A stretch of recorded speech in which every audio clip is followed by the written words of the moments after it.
Hey everyone, welcome back to the channel.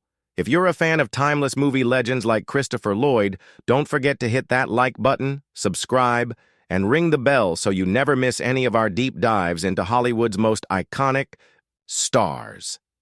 Today, we're talking about one of the most unforgettable characters in cinematic history, Doc Brown from Back to the Future, and the legendary actor behind him, Christopher Lloyd.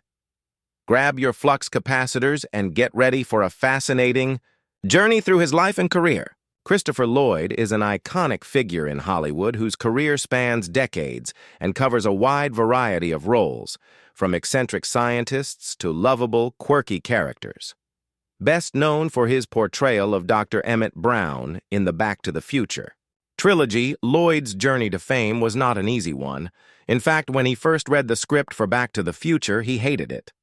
At 86, Lloyd is now revealing why he was initially so reluctant to take on the role of Doc Brown and how a last-minute meeting with director Robert Zemeckis turned everything around. As he recounts, the movie that eventually became one of the most beloved franchises in cinematic history almost didn't happen the way we know it today. Lloyd's life began in Stamford, Connecticut on October 22, 1938. Growing up in a wealthy family, he was the youngest of 7 children. His mother, Ruth, was a talented singer and the sister of Roger LaPalme, the future mayor of San Francisco. His father, Samuel, was a successful lawyer. The family's wealth was bolstered by the fortune of Lloyd's maternal grandfather, Louis, Henry LaPalme, who helped found Texaco, the multinational oil company. Growing up in a rich and well-connected environment, Lloyd was exposed to the arts from a young age. His parents had a deep love for theater, and they passed this passion on to him. Surprisingly, his lineage traced back to the Mayflower, with one of his ancestors, John Howland, having signed the Mayflower Compact. Lloyd's love for acting started at just 14 years old. In 1952, during a summer break, he landed an apprenticeship at a couple of theaters in Massachusetts and New York. His work wasn't glamorous, and he often found himself working 16-hour days, doing everything from managing sets to working on costumes and stage management. It was in those long hours of hard work that Lloyd's passion for acting began to grow. He later recalled one significant moment when, at just 15, he played the role of the stage manager in Our Town. This early performance impressed both his fellow actors and the audience, solidifying his desire to pursue acting. At the age of 19, Lloyd took a bold step by moving to New York City to study at the prestigious neighborhood Playhouse School of the Theater. There, he trained under Sanford Meisner, a renowned acting teacher famous for his emotionally intense and realistic approach to acting. Meisner's method focused on living truthfully under imaginary circumstances, basically reacting authentically in the moment instead of following a pre-rehearsed script. For Lloyd, this was a breakthrough. He worked tirelessly, sometimes spending over 12 hours a day at rehearsals. One of his most notable experiences was the repetition exercise, where he and a partner would repeat a simple phrase for 2 hours. The exercise forced him to tap into real emotions, leaving a lasting impact on his acting philosophy. Lloyd's early career was filled with small roles in theater and TV. For over a decade, he appeared in numerous plays, but his big break came in 1975 when he starred in One Flew Over the Cuckoo's Nest. In this acclaimed film, Lloyd portrayed Tabor, one of the patients in the mental institution. The movie went on to win 5 Academy Awards, including Best Picture, and catapulted Lloyd into the spotlight. Despite starting his film career at the relatively late age of 37, Lloyd's ability to play deep and complex characters allowed him to transition smoothly into other movie and TV roles. In 1978, Lloyd landed his most famous TV role, Reverend Jim Ignatowski in the sitcom Taxi. The show, which ran until 1983, depicted a group of New York City taxi drivers, with Lloyd's character being a former hippie who had fallen into a chaotic lifestyle. Reverend Jim's strange behavior, mixed with his humorous and lovable nature, made him a fan favorite. The catchphrase, "What does that mean?" became iconic, and Lloyd won 2 Emmy Awards in 1982 and 1983 for his role. Taxi was a critical and commercial success, winning multiple awards and cementing Lloyd's place as a versatile actor. By the mid-1980s, Lloyd's career was flourishing. In 1984, he joined the Star Trek franchise, playing the villainous Klingon Commander Krug in Star Trek III, The Search for Spock.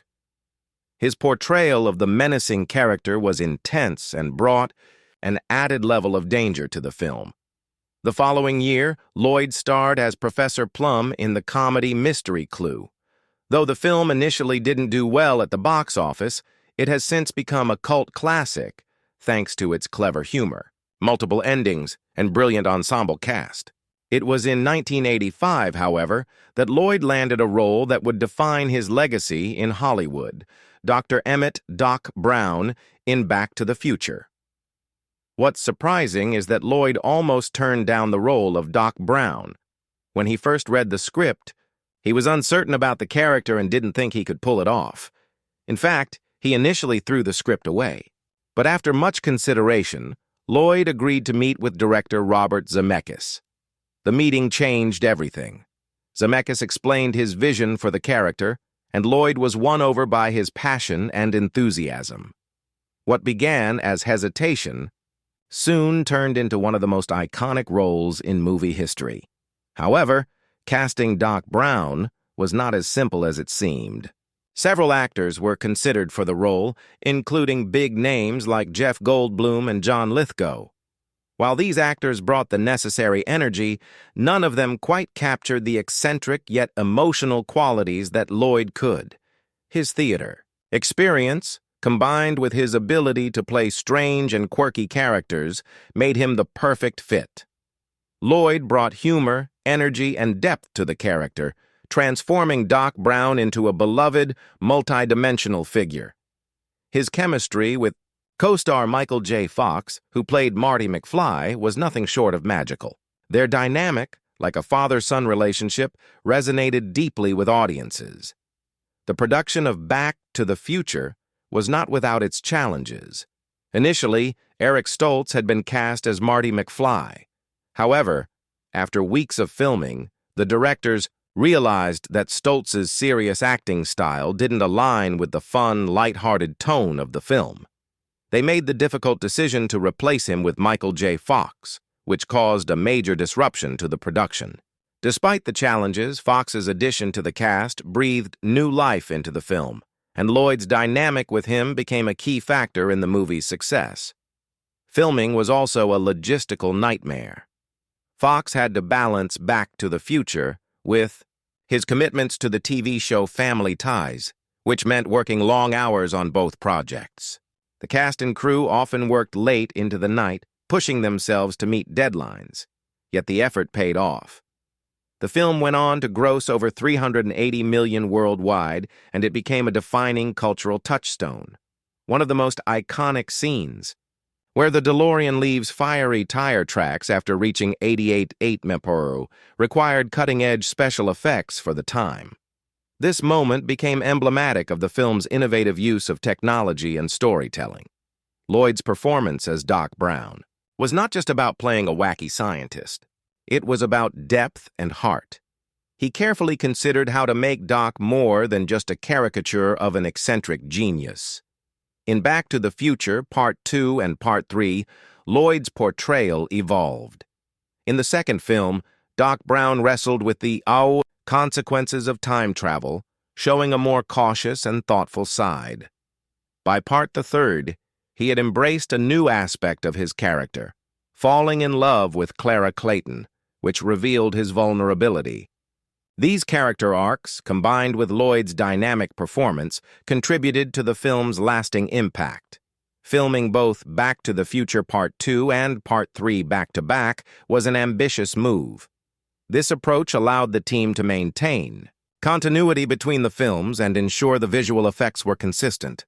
The films were shot over nearly a year, from February to December 1989. While this meant reusing sets, costumes, and special effects equipment, it also created logistical challenges. Advanced techniques like motion control photography were used to create scenes where Fox played multiple versions of Marty McFly. The storylines also took audiences through time periods like 2015 and the Wild West, each requiring detailed sets and unique costuming. Despite the challenges, both sequels were successful, with Part 2 grossing over $331 million and Part 3 earning $244 million. The back-to-back filming strategy set a precedent for future film franchises, showing that it was possible to film multiple installments at once while maintaining quality and continuity. The success of the Back to the Future trilogy also helped push the boundaries of film technology, particularly in the use of time travel effects. Christopher Lloyd's portrayal of Doc Brown remains one of the most memorable in cinema history, but his career did not stop there. In 1988, he played the villainous Judge Doom in Who Framed Roger Rabbit, a groundbreaking film that blended live action with animation. Lloyd's performance as Doom was both menacing and oddly entertaining, demonstrating his range as an actor. He followed this up with his role as Uncle Fester in The Addams Family, 1991, and its sequel, Addams Family Values, 1993, which became box office hits. His portrayal of the eccentric but lovable Fester won over audiences and cemented his status as one of Hollywood's most versatile actors. In addition to his film work, Lloyd also had an impressive career in voice acting. He voiced the character of Rasputin in the animated film Anastasia, 1997, a role that garnered praise for its depth and complexity. Lloyd also voiced the villain Hacker in the children's educational series Cybercase, earning multiple Emmy nominations. This showed that his talents extended beyond just live-action films. Through the late 1990s and 2000s, Lloyd continued to work on a variety of projects, including roles in films like Dennis the Menace, 1993, and Man on the Moon, 1999, where he played a version of himself. His diverse range of roles, often playing quirky or offbeat characters, demonstrated his ability to adapt to any genre. He also reprised his role as Doc Brown in the Back to the Future video games, reminding fans why he had become such an iconic character. Lloyd's personal life has been as eventful as his career. He's been married 5 times, most notably to his 4th wife, Jane Walker Wood, who was a screenwriter. In 2008, Lloyd faced a major setback when his Montecito home was destroyed by wildfire. Despite the loss, he rebuilt the house and continued to give back to the community, even supporting scholarships for students and various charitable causes. His charitable endeavors, including the Great Dixter Charitable Trust, reflect his deep commitment to making a positive impact on the world. In his later years, Lloyd has remained active in theater, returning to the stage in productions like King Lear and A Christmas Carol.